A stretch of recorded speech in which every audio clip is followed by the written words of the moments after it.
Ration కానీ, pension కానీ, ఇతర సబ్సిడీ కానీ, చేనేత సంబంధించినటువంటి యారం సబ్సిడీ కానీ, అదేవిధంగా లేబర్ టు యజమాని స్కీమ్ కానీ, అదేవిధంగా కరెంటు సబ్సిడీ కానీ, బతుకమ్మ చీరలు కానీ, ఇట్లాంటి రకరకాల స్కీములు గతంలో ప్రభుత్వం ప్రవేశపెట్టినటువంటి స్కీములన్నీ ఈ ప్రభుత్వం వాటిని రెట్టింపు చేసి అమలు చేస్తామని ఎన్నికల ముందు వాగ్దానాలు చేశారు.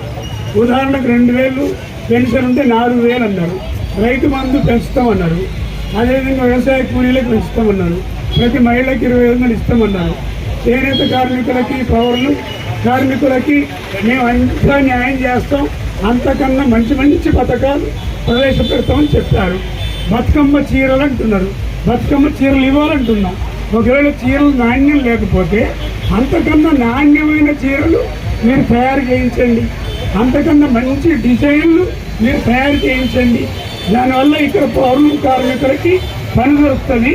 రాష్ట్రంలో ఉన్న కోట్ల మంది మహిళలకి మంచి బట్టలు అందించడానికి అవకాశం ఉంటుంది. అందుకని గత ప్రభుత్వం మీద తప్పులు పెట్టి ఈ ప్రభుత్వం తప్పించుకోవాలని చూడటం న్యాయం కాదు.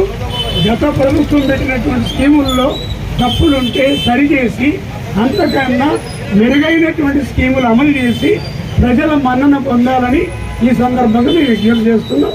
శాసనసభలో మా సమస్యలు పరిష్కారం కావాలని మేము డిమాండ్ చేస్తున్నాం. సమస్యలు పరిష్కారం కాకపోతే ఈ ఉద్యమం మరింత తీవ్రతరం అవుతుంది.